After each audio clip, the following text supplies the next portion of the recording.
wanaagsan daawadayaal ku soo dhawaada warka habeen ee TV-ga caalamiga ah Universal oo si toos ah ka imanaya xarunta TV-gu ku leeyahay magaalada Nairobi ee xarunta waddanka Kenya waa 25 bisha Oktoobar ee sanadka 2025 qodobada aad ku daawan doontaan warkeenana waxa ugu waaweyn madaxweynihii hore ee Soomaaliya Maxamed Cabdullaahi Farmaajo ayaa wuxuu bayaan ka soo saaray xariga muwaadiniinta Soomaaliyeed ee lagu geysanayo magaalada Muqdisho kuwaas oo ka dhiidheeyay ku tagrifalka hantida dadweynaha wasiirka wasaaradda dekedaha iyo gaadiidka badda ee xukuumadda federaalka Soomaaliya oo maalmihii la soo dhaafay booqasho ku joogaya gobolka Boqol ee deegaanka Koonfur Galbeed Soomaaliya ayaa wuxuu booqday iskuulka yaraantiisa wax ku baran jiray hay'adda Niirana waxay kordhisay waqtiga lagu qaadan karo markaasi kaarka aqoonsiga dadweynaha waxaana waqti ugu dartay muwaadiniinta Soomaaliyeed ee doonaya markaasi qaadashada kaarka wasiirka wasaaradda arrimaha gudaha xukuumadda federaalka Soomaaliya gudoomiyaha maamulka gobolka Banaadir ayaa gaadiid cusub waxa ay kala wareegeen dowladda Imaaraadka Carabta kuwaas oo loogu talagalay markaasi lagu horumariyo gobolka Banaadir gaadiidkan ayaana markaasi dabadamaysa madaxda warbaahinta madaxa bannaan oo magaalada Muqdisho ee caasimadda Soomaaliya kulan ku yeeshay ayaa waxay ka hadleen xaaladda wariye Maxamed Shariif oo ka tirsan wasaaradda warfaafinta oo waayadii dambe la soo dhaafay ku xanuunsanayay magaalada Muqdisho ee caasimadda Soomaaliya madaxweynaha Mareykanka Donald J Trump oo booqasho ku mariyay Aasiya waxa uu dalbaday ama waxa uu sheegay inuu diyaar u yahay la kulanka madaxweynaha waqooyiga Korea Kim Jong Un kuwaasi daawadayaal waa qaar ka mid ah qodobada warka habeen ee TV-ga caalamiga ah Universal ee u diyaar garooba qodobadaas oo faahfaahsan oo halkaan kaga soo jeediyo anigoo Maxamed Tolmaana hay'adda Niira ayaa waxay kordhisay waqtiga lacag la'aanta lagu qaadan karo kaarka aqoonsiga dadweynaha oo ku ekaa markaasi dhamaadka bishana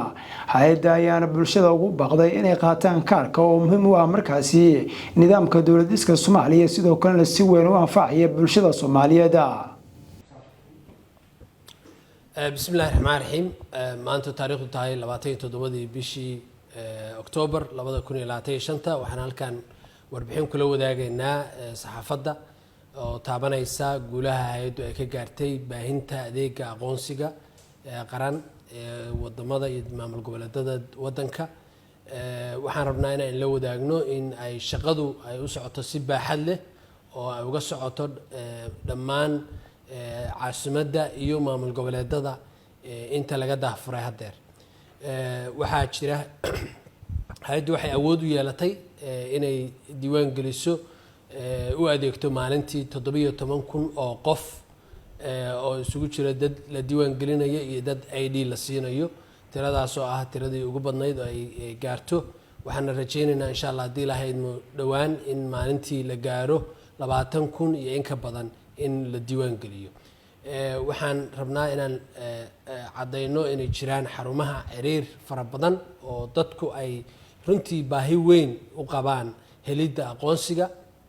hay'aduna ay ka shaqeynayso sidii ay u fududeyn lahayd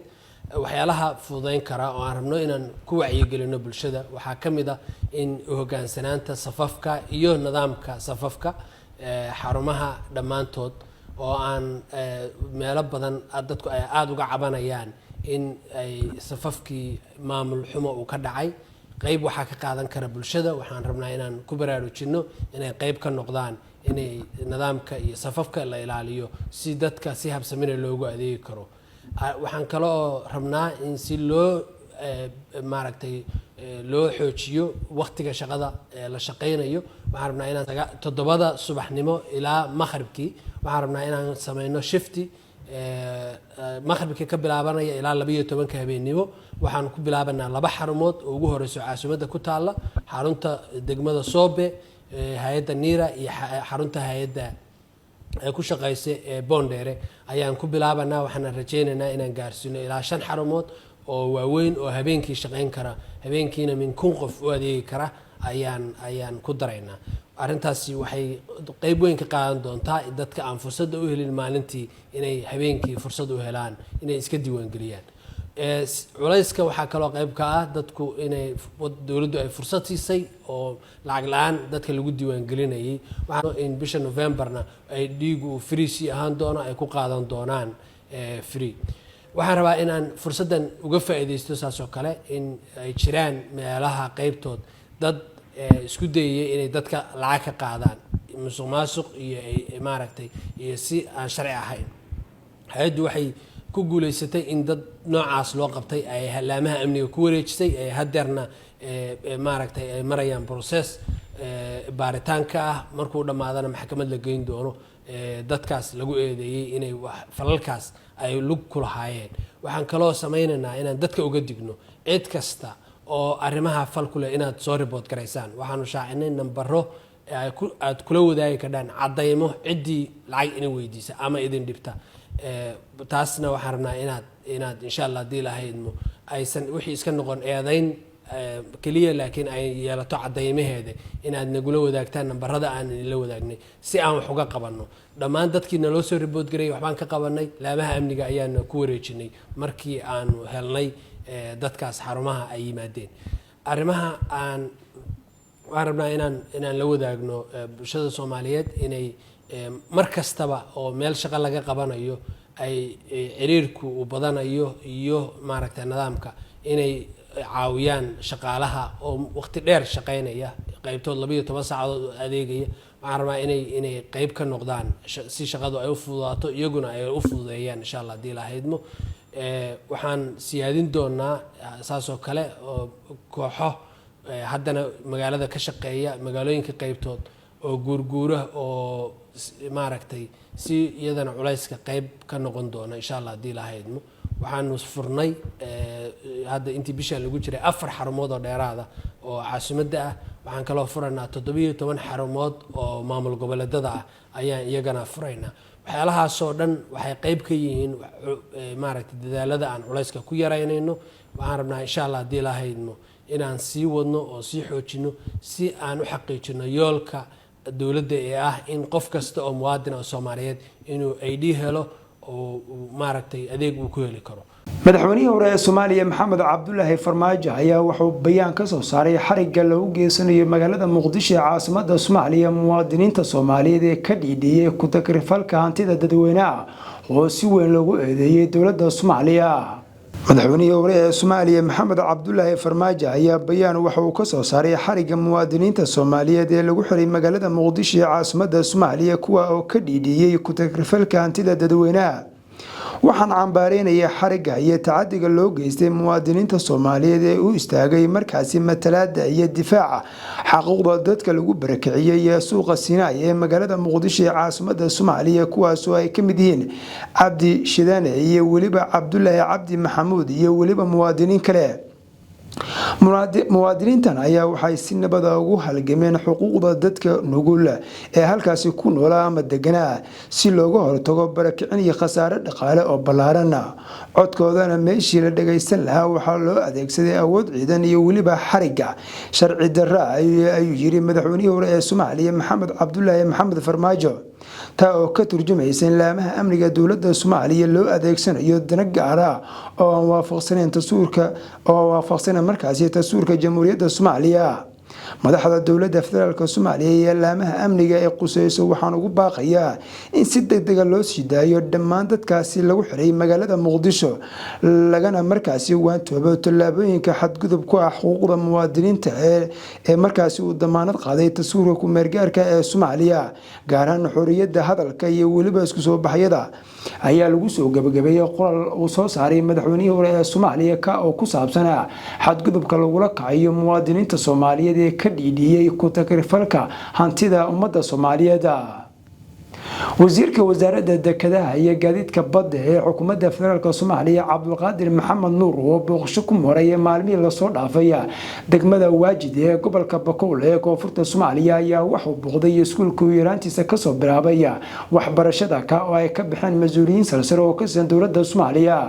wariyeena Abshir Cabdullaahi Amiin ayaa warkan nooga soo diray gobolka Bakool ee koonfurta Soomaaliya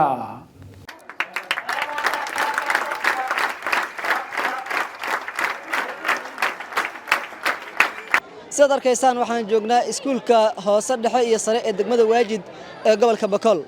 iskuulka degmada Waajid ee gobolka Bakool waa iskuul taariikh fog leh marka loo fiiriyo dadkii uu soo saaray oo isugu jira siyaasiyiin hore dalka xilal ugu soo qabtay kuwa hadda haya aqoon-yahano Soomaaliyeed iyo sidoo kale arday Soomaaliyeed oo hadda soo saarayo iskuulka maanta waxaa soo booqday wasiirka wasaaradda dekedaha gaadiidka badda Soomaaliya Cabdulqaadir Maxamed Nuur Jaamac oo halkani ay tahay deegaan doorashadiisa sidoo kalena matala dadka ku nool degmada Waajid ee gobolka Bakool halkani waxa wax ku barta danyar iyo agoon ku nool degmada Waajid waxaana danyartaasi si gaar ah ugu warqaba wasiirka wasaaradda dekedaha gaadiidka badda Soomaaliya Cabdulqaadir Maxamed Nuur Jaamac sidoo kale wasiir Jaamac ayaa waqti dheer waxa uu gacanta ku hayaa qaar ka mid ah macallimiinta iskuulkan dhiga mushaaraadka ay qaadanayaan waana mid aad ugu warqaba in macallimiinta mushaaraadkooda ay helaan xilli fiican sidoo kalena uu la socdo guud ahaan waxbarashada ardayda halkan wax ka barata booqashada wasiirka maanta aad ay ugu farxeen waxaana ay sugayeen maalmahanba oo uu ku sugnaa degmada Waajid maamulka iskuulka hoose dhexe sare ee Waajid iyo sidoo kale maamulka degmada Waajid ayaa goobta ka hadlay waxaana ay sheegeen taariikhda fog ee iskuulka uu leeyahay sidoo kale duruufaha haysta ay ka hadleen meeluunu taagni Waajida wasiirka markoowaad haka dhawaaw 20 iskuul yeelata degmada Waajid 20 iskuul toddoba dugsi sare ee lata afarna sanad kama dugsi sare ka beeraan tum iko iskool dugsi sare lata degmada ka dhaaradaasoo degmada dhammaantii maxay sidaan qalabkii liinka talagalay inii walka baradan ardayda dugsi sare la bareediyadii iyo qalabkii liinka talagalay maxay sidaan marka muddo oo 4 sano iyo waliba iskoolka waliba ku hay maalin ku hay maamul ku hay waliba ciidanka faraxsana maalinimada waliba way walbadan oo lagu faa'iido male dhaqaale badan may ku sameeyo laakiin waliba lagu sameeyay sumcad sharaf waliba dadka bulshada garadaan credit waliba ciidanka faraxsana intaan in kooy meel raaiso dadkii aan ardayda haayeen oo hata maamulayaalku iskoolka iyo macallimiinku mid ah Waajid wayba ogaadase degmooyinka wayba ka jarnaa koonfur galbeedanka arday badan ka jarnaa degmooyinka oo Bakool markii la hangnaga doonanka arday badan ka jaran sanadada inka damboyna wayba ku dareemase Waajid gudaaje inta iskool ku dhisan iskoolaadka oo dawliga oo meel raaiso oo ku dhisan ama waxbarashada in la tayeeyahay taasiyada wayba faday mudane wasiir ini oo ada meel raaiso inta isla surugnaanka mahadnaga dawladda koonfur galbeed oo hogaamiyo madaxweyne Cabdicasiis iyo wasaaradda waxbarashada koonfur galbeed oo sanadeed inka damboyti tayeeyti waxbarashada koonfur galbeed guud ahaan qaasatan Bakool degmada Waajid ugu dambeyn waxa goobta ka hadlay wasiirka dekedaha gaadiidka badda Soomaaliya Cabdulqaadir Maxamed Nuur Jaamac waxaana uu ka sheekeeyay taariikhda iskuulkan sidoo kale waxa uu ka hadlay in iskuulkani inta uu nool yahay inuu garab u ahaan doono reer Waajidna ay yihiin dad abaal loo gala dadka ugu fiican horumarinta walbarashada marna malka khasaaro umud walbarati oo walfahanti iyo dadyo iyo deegaansho horumariyaas hoobar la waayo maalan dhakhtar injineer ilaahay kiin roonya gebro gaar ku mid ah tamay lahaayna science iyo may baradaan iyo may leeyahay culumta technology-ga يعني هانكا قفكر dhalinyarada ee leey limit bale hooba kriyoto oo ka inta baylon naga tanagadaas ilaahay subhanahu wa ta'ala wali aad weydiisato oo khayr ka siiye hoob aad ka fikirte inta aad cirbixiyaan nagada korta adoo weejitro Abshir Abdullahi Amin TV-ga Universal degmada Waajid ee gobolka Bakool wasiirka wasaaradda arrimaha gudaha xukuumadda federaalka Soomaaliya gudoomiyaha maamulka gobolka Banaadir ayaa ka qayb galay soo bandhigida gaadiid cusub oo loogu talagalay waaxda debdemiska maamulka gobolka Banaadir waxaana gaadiidkaasi dawladda Soomaaliya ugu deeqday dawladda Imaaraadka Carabta Axmed Cabdi Kariin ayaa warkan noo faahfaahinaya wasiirka arrimaha gudaha xukuumadda federaalka Soomaaliya Cali Xoosh iyo gudoomiyaha gobolka Banaadir ahna duqa magaalada Muqdisho ayaa ka qayb galay soo bandhigida gaadiid cusub oo lagu wareejiyay waaxda debdemiska gobolka Banaadir gaadiidkan maanta lagu wareejiyay waaxda debdemiska gobolka Banaadir gudaha dekedda magaalada Muqdisho waxa bixisay dawladda Imaaraadka Carabta safiirka dowladda imaaraadka ee fadhigiisu yahay magaalada muqdisho axmed juma ayaa gaadiidkaasi dabdamiska waxa uu ku wareejiyey wasiirka arrimaha gudaha xukuumadda federaalka soomaaliya iyo duqa magaalada muqdisho gaadiidkan dabdamiska ayaa ka koobnaa 2 gaari oo ah noocyada casriga ah ee loo adeegsado la dagaalanka dabka gudoomiyaha gobolka banaadir ahna duqa magaalada muqdisho xasan maxamed xuseen muungab ayaa ka hadlay ahmiyadda gaadiidkan oo uu leeyahay gobolka banaadir gaar ahaan waxda dabdamiska wuxuuna sheegay in markii uu xafiiska yimid oo bilaabay sidii gobolka banaadir gaar ahaan waxda dabdamisku uu u heli lahay agab casri ah oo ku shaqeeyo macal wasiir maanta waxay noo tahay fursad weyn oo aan maaragtay halkan ku gudoomayno 2 baabuur oo dabdamis ah ay noogu deeqday dawladda aan walaalaha nahay imaaraadka carabta runtii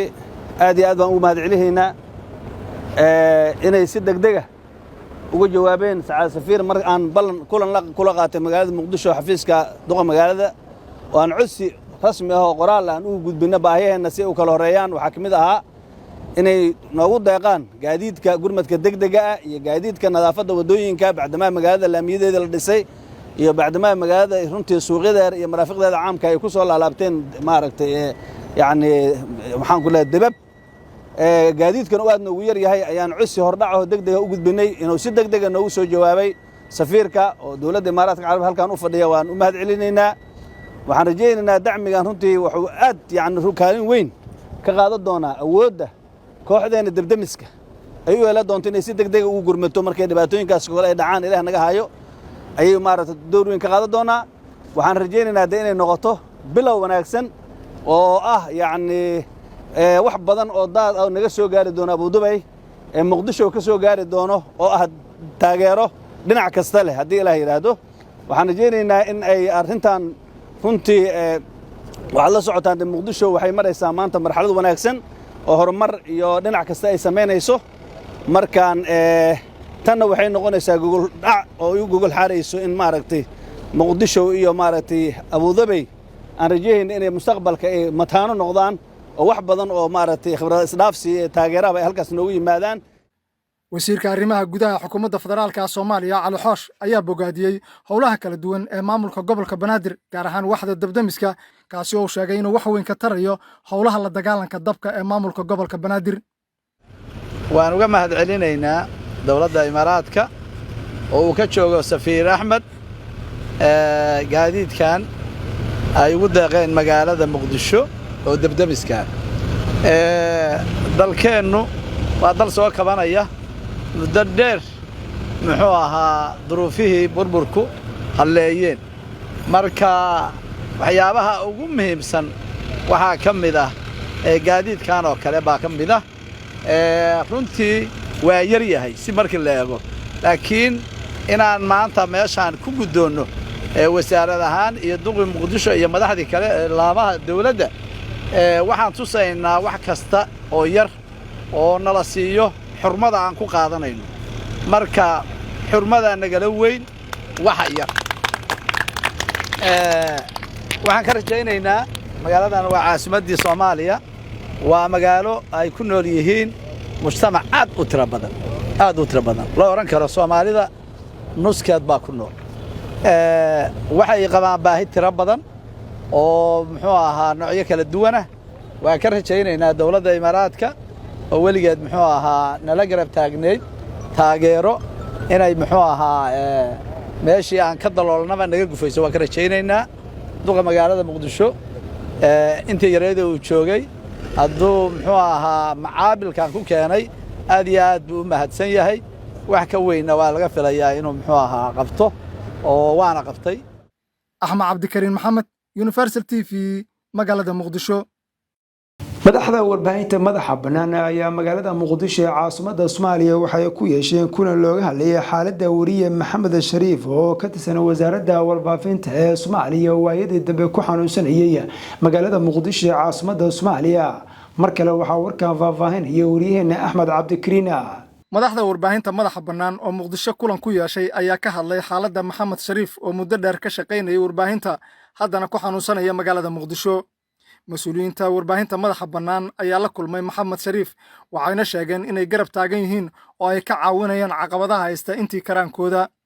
madaxda warbaahinta madaxa bannaan ayaa xukuumadda federaalka Soomaaliya waxay ugu baaqeen inay wax ka qabato xaaladda Maxamed Shariif oo muddo dheer u shaqaynaya dowladda hase yeeshee aan lahayn xuquuqdii shaqaalaha rayidka ah waxayna ka hadleen arrintaasi kulankan maanta isugu nimid waxa way walaalkeen Maxamed Shariif oo aan maqalnay xanuunkiisa aan xod wareysanay runtii waxaan maqalnaa inta badan xukuumadda oo dhahaysa waxaan la dirinaynaa musaqa waxaan ka shaqeynaynaa cadaalad waxaan ka shaqeynaynaa kan waxaan aragnaa shaqaalaha in lagu sameynayo fitin in lagu sameynayo diiwaangelin in number badan oo shaqaalo dawladeed ah oo maqnaa meel lagu xareeyo ee liirqafka mudana la siina waxaan arkaynaa mar dhaweyd gabartii shaqaalaysiinta laga dhaafo oo leeyahay Nairobi aada saasa lagaga boodo nina Nairobi na aadin dalkaana u soo dhaawacmay isagoo war ka shaqeynaya saxaafadda u shaqeynaya ee inta badan aabaraha bulshada ka aragteen dhaawaca calooshiisa ku yaala dhowr iyo 10 sano dalkan saxaafadiisa dawladdu u shaqeynaya guud ahaan saxaafadda in ka badan 20 sano ka shaqeynaya wasaaradda warfaafinta ka shaqeynaya dhowr iyo 10 sano in maanta uu san ahayn shaqaalaha rayidka ah waa arrin murugadeeda leh waana arrin laga naxo xanuunka hay waxa nooga xanuun batay yaani inuu inta shaqeynaa anaga aan u haysan in dawladda u shaqeeyo shaqaalaha rayid aan u haysan uu leeyahay shaqaalaha rayid maahi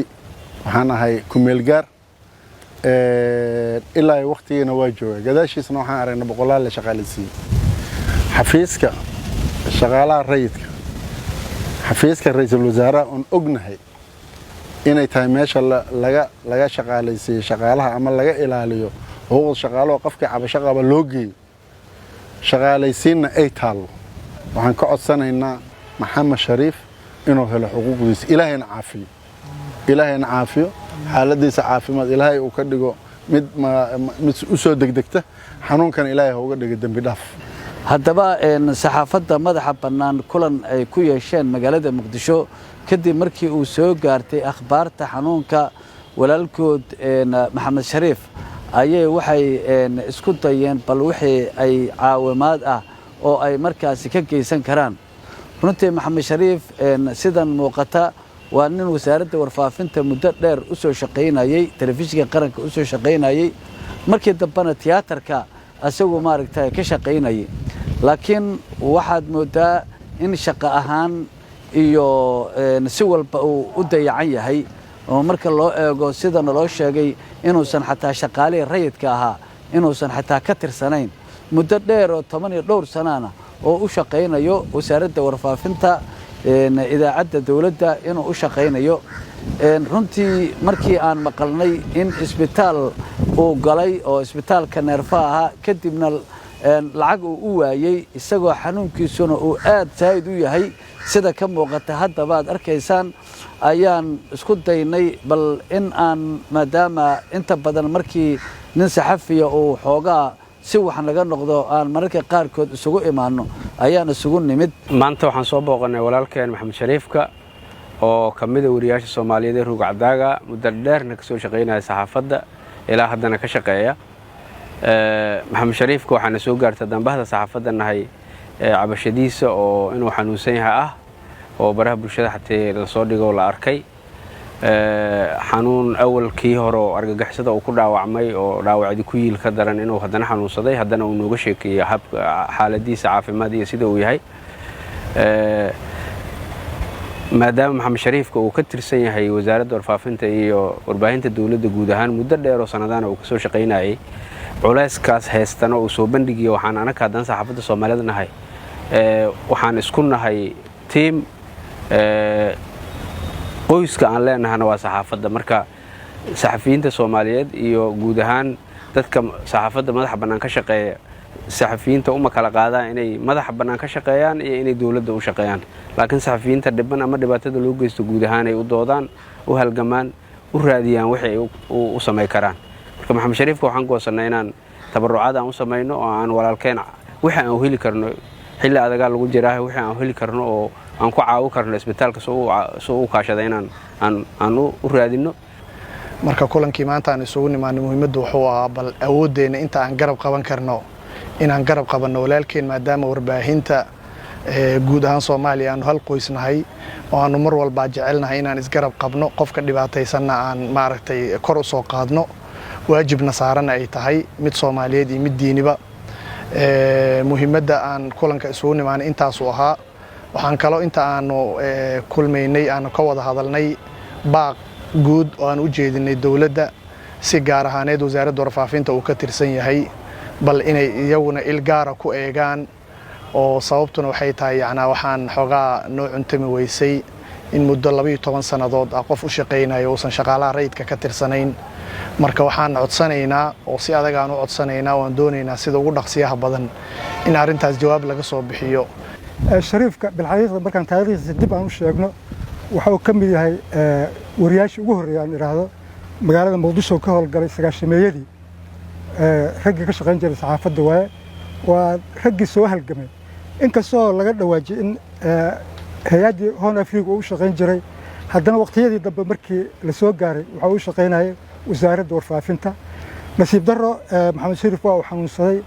balse xanuunkiisu waxa uu waayay cid la garab gasha cid garab ku siisa haddii aan lahayd hay-addii uu ka tirsanaa haddii aan lahayd maxaan ku raahdaa cid kaloo markaas gacan siisa annaga marka waxaan ka gubanay oo maxaan ku raahdaa aan ka gubanay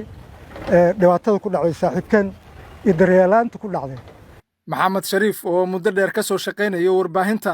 dhowr iyo 10 sanana u shaqaynaya dawladda ayaa ka mahad celiyay garab istaagga ay u muujiyeen madaxda warbaahinta madaxa bannaan ugu horeyn waxaan u mahad celinayaa bahda saxaafadda madaxa bannaan ee maanta garabkeyga soo istaagtay